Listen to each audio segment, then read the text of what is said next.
Good morning. I'd like to introduce myself. I'm Dianne Walbrecker, and currently I work with the town of Emmitsburg. I'm actually leading a work group to revise our comprehensive plan for the town of Emmitsburg. And I've finally convinced everybody in the town that it's really important to talk about recovery. So we're going to put elements of recovery into our revised comprehensive plan. And I'm very excited about that. I mean, Frederick County, who I've also helped in the past with planning, already has a recovery plan, but we really need one for our town that just talks about how our organizations, our groups are going to be working together to address recovery from disaster. Because guess what? It's going to happen. A disaster will happen of some shape, form, size. We never know when it's going to hit us, but it's important to think about how our town is going to react to that once it does happen. And it's very important that we take these elements into consideration. So that's what I do now.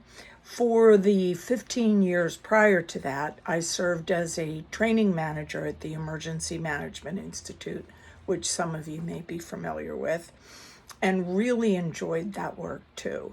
I worked in a number of different fields, including individual assistance, public assistance, hazard mitigation, as well as recovery. So I've had the benefit of a broad range of experience. But what we're here today to talk about is long-term recovery and how important it is for your community and for you to discuss it. So we're now in Unit 2 of the course E0210, which is Recovery from Disaster, Local Community Roles. Because as you know, as we explained in the introduction, it really, really does take all of us to work together to make recovery a possibility and to make it work for our community. So we're now in Unit 2, and what we're going to do in Unit 2, we have two key objectives in this particular unit. We're going to explain the key concepts of the National Disaster Recovery Framework and how they affect your community. And we're going to describe how your roles and responsibilities change as your community moves from response into recovery. And everybody thinks there's this sharp line between response, and then all of a sudden response is over and recovery begins. That's not really the way it happens. It's more of a morphing, more of a gentle glide from one to the other. And you need to start thinking about recovery from the very beginning of the response. And we'll explore that throughout this unit. And we'll have some activities and some exercises where you can work in groups to figure out how that's going to work in your particular community. So let's get started. The first thing we're going to do is I want everybody to close their eyes. Close your eyes. Now, I want you to imagine the absolute worst disaster that can happen in your community. It could be flooding like we've had recently in Kentucky. It could be a hurricane. It could be a tornado. It could be a huge fire that sweeps through your downtown and takes out 5 or 6 buildings, leaving a lot of people homeless.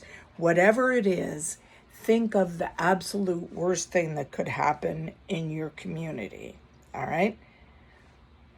Keep your eyes closed and just imagine that.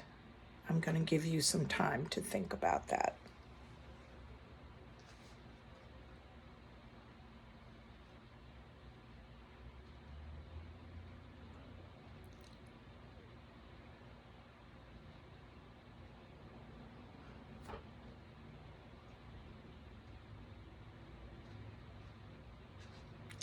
During this disaster, many people are hurt, homeless, utilities are out, water services are out. Now, think, what is your first concern?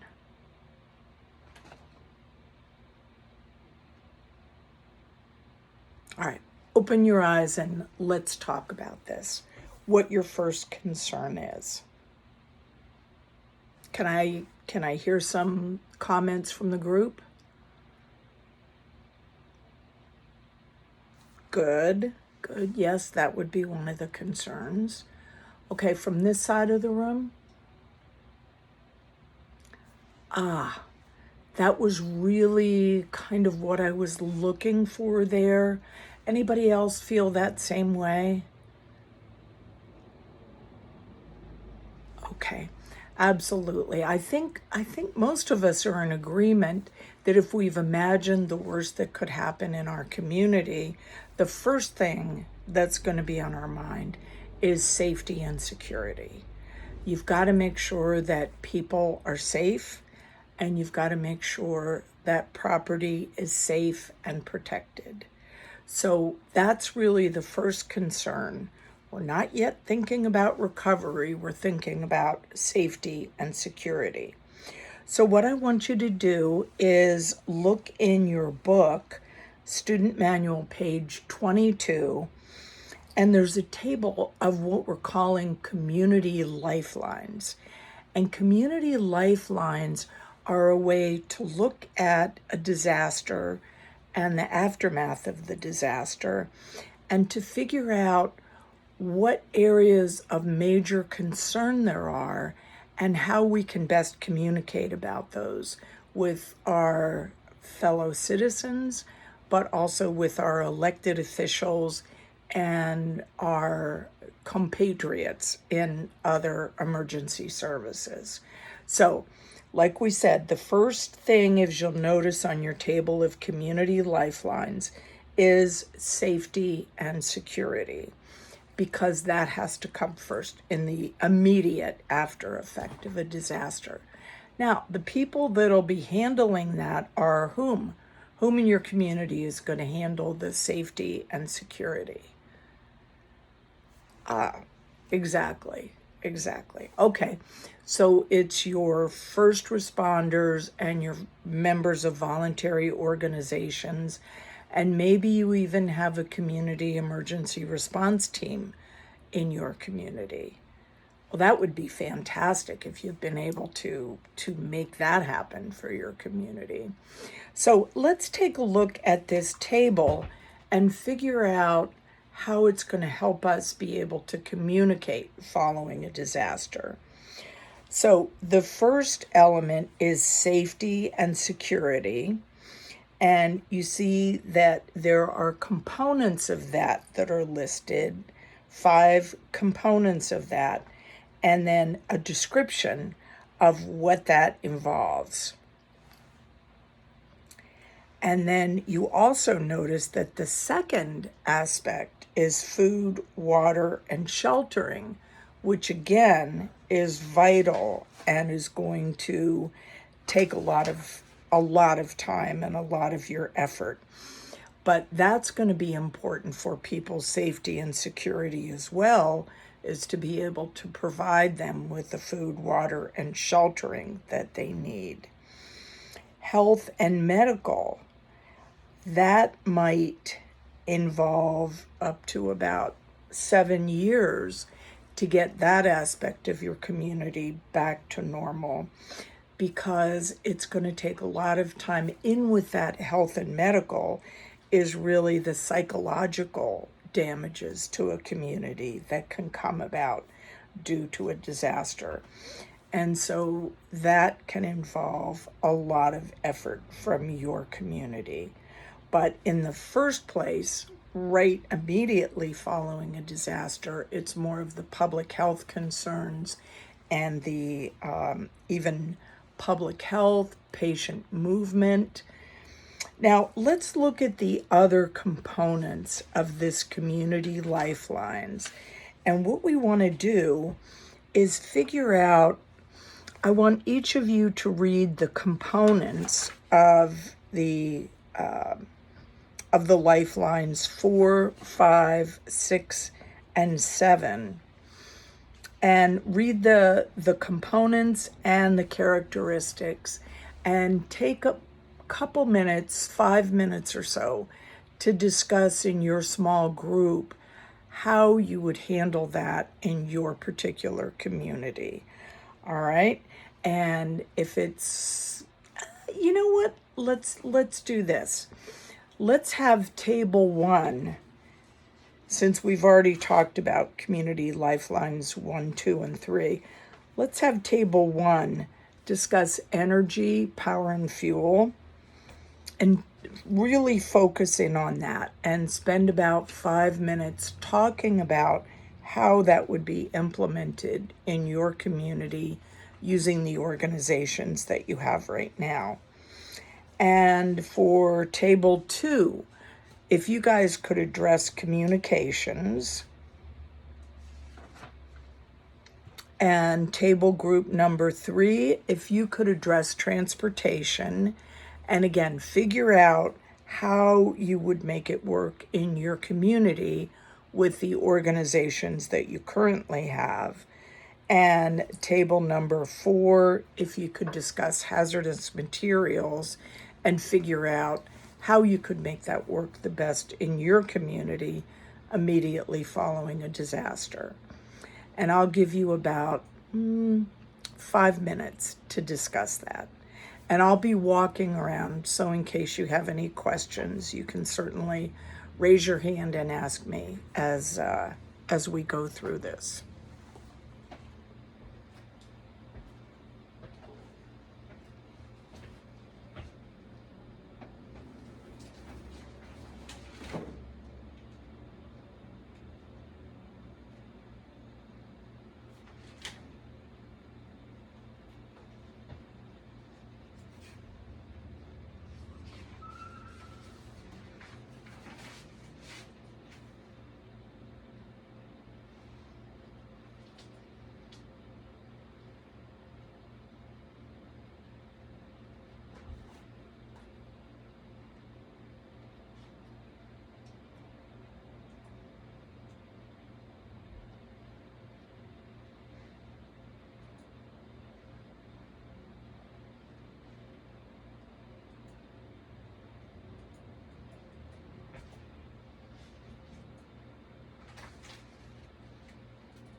All right.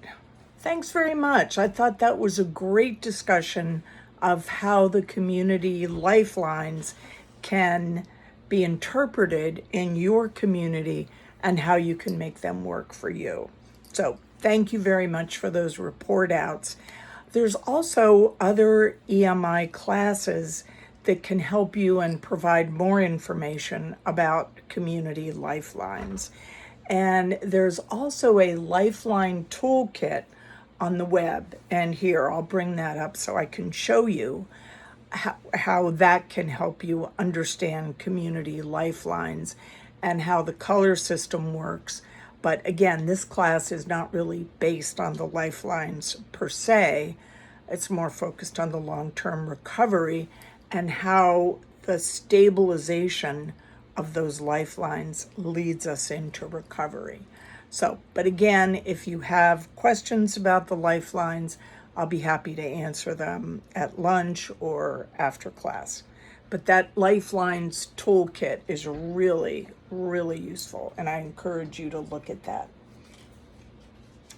Now, as we move towards recovery, which again is massive and takes forever, we're going to want to look at this visual, which shows you, we kind of call it the camel hump of recovery, and shows you how after a disaster happens, it moves into short-term recovery, intermediate recovery, and then long-term recovery. And notice how long the long-term recovery is and how soon it starts. If you notice that blue line, it's right in the middle of the short-term recovery, which is going to take days to weeks. The intermediate recovery is going to take you weeks to months, and the long-term recovery is going to take you months to years, and possibly even, I know, don't roll your eyeballs when you hear this, but months to years to decades.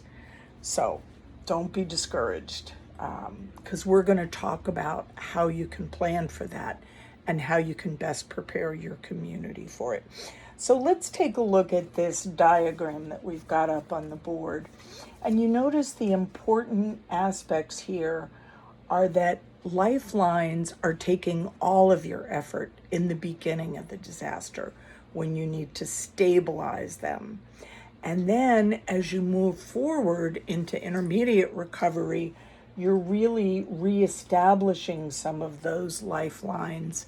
And then as you move into long-term recovery, you're creating resilience for your community. Now, who defines resilience?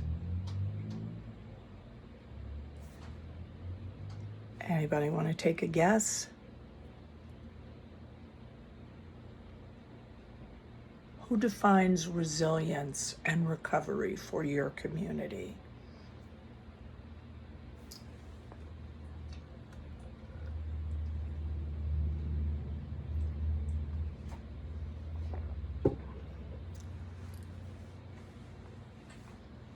All right, I heard it over there. The community itself is the one that has to define resilience and recovery. Only your community can know what's really right for your community, what you want to look like in 5, 10, 20 years, and how you're going to get to that resilience. Sometimes it may seem that the state or even the county, in case of a small disaster, might be coming in and telling you what to do with your community, but that's not right. They really don't have the bandwidth, and they don't have the knowledge to know what's going to work for your community. So you've got to grab the bull by the horns and make sure that you own the recovery in your own community. After all, you know what makes your community tick. You know the little coffee klatches and the groups of people who work together to make everything happen. You know the people that are on committees just to have their names on the committee and to get recognition, but you know the community members that really do the hard work to make sure that the community stays together. So, as an important member in your community, which all of you are, or you wouldn't be sitting here in this class, you know what you need to do. And the danger is that sometimes the bureaucratic regulations, some of the program requirements get to be a little overwhelming, and you may feel discouraged. But we're going to look, particularly in Unit 7 of this course, at some of the community leaders who have been through disasters and what some of their lessons learned are, and how it's important to grab a hold of that recovery from the very beginning, from even before the disaster happens, and start planning it so that you know what to do and you can grab a hold of your own recovery. So that's going to be a very important theme as we move forward. We're going to focus on your roles and responsibilities in recovery and how you can define those clearly so that there's a good sense of who will do what following the disaster. So, the Independent Study Course 2900 was a suggested prerequisite for this course. Can I get a show of hands as to how many of you took the course ahead of time? Okay. All right. You don't even have to really tell me whether you took the course or not. But I'd like to hear from those of you who did take the course what you thought about it and what it taught you about recovery. Good. Good. That's very interesting. I'm glad to see that. And I do notice that most of you took it. So I'm glad to hear that. We're going to talk about some of the important aspects of the NDRF and what it can teach us. And in my mind, the NDRF is not just a bunch of words on a paper that a government group got together and wrote down. It really is a result of workshops, people traveling across the country and listening to community leaders and what they needed for a successful recovery. So I think there are a lot of important lessons in that document, and we're going to talk about some of those key concepts, and they're listed on this slide. But the recovery guiding principles are very important, and we're going to do an activity next that covers those guiding principles and how they can be used in your community. But for right now, we're going to talk about some of the other key concepts in the NDRF, particularly the roles and responsibilities that are laid out and the recovery support functions. I'm sure all of you are familiar with emergency support functions, right? The old 1 through 15. You probably even know them by the number without actually having the name attached to it, but 1 through 15 of emergency support functions. And the reason that those were created and the reason they're still in use today is because they're an important way to communicate about what needs to be handled, not by agency or anything else, but by functional area. And so the same thing was done with recovery. A group looked at what is important in terms of recovery and how we can handle that and what we needed to do to support it. So we're going to be going over those, and then how we relate to those RSFs, the importance of pre and post-disaster recovery planning, because you can plan for a disaster ahead of time, but it's still going to be kind of generic. And then once the disaster happens, you know specifically what areas of your community are impacted, what particular resources are impacted in your community, and what specific actions you can take to handle those particular disaster impacts.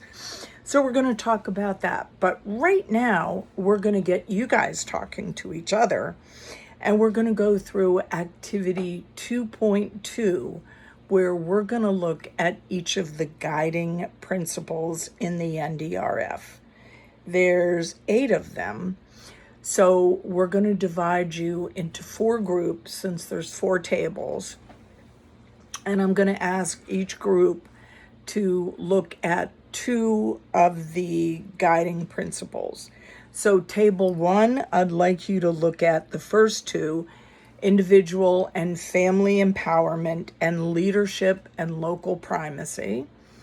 Group 2, table 2, I'm going to ask you to look at pre-disaster recovery planning and engaged partnerships and inclusiveness.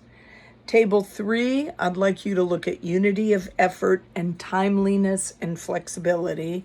And table 4, you know what you've got.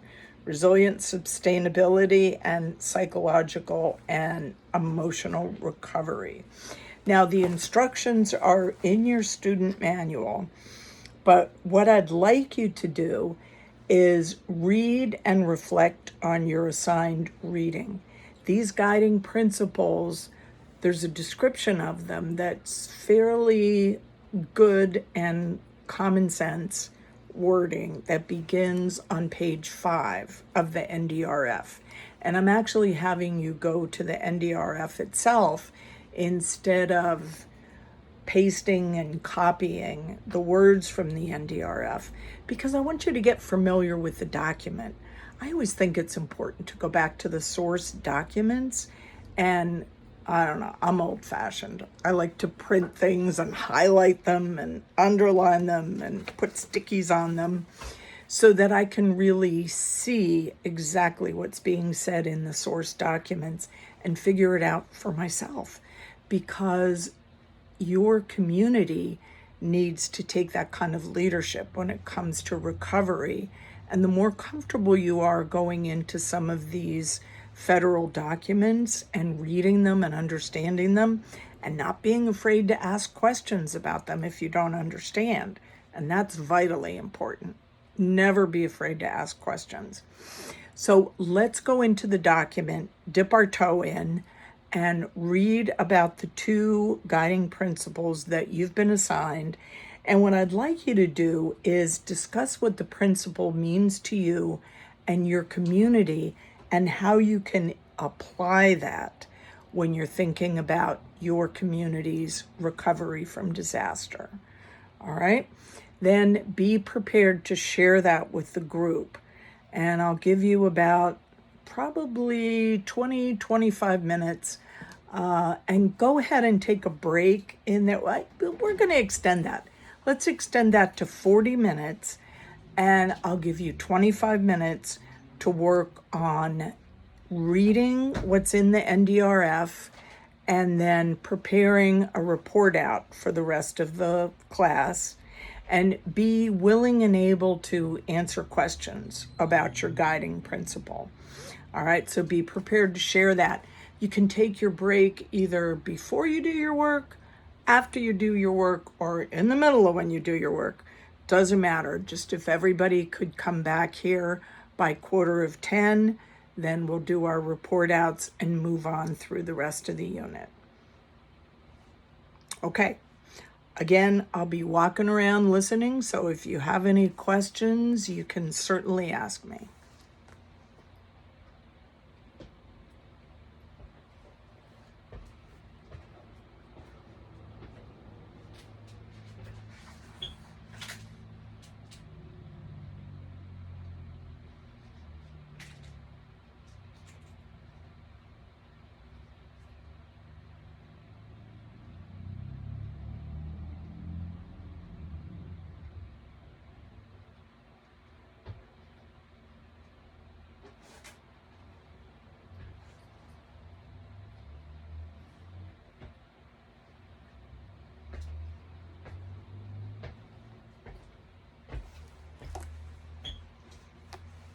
Wow, those were really, really impressive reports. And I appreciate the amount of time that you guys spent on them and really the amount of thoughtful consideration that you gave to them. And I think you can now see why those guiding principles are important. And it's a good bridge to explain recovery to the rest of your community. I mean, you could do a bang up job just having a little workshop on the recovery guiding principles and get people excited about planning for recovery in your community. Don't get them too scared about the disaster that's going to happen, but get them encouraged and excited about planning for recovery once it happens. So that's the real trick. And now we're going to move on to discussing the recovery core capabilities. Thank you very much. We'll take a break right now. See you soon.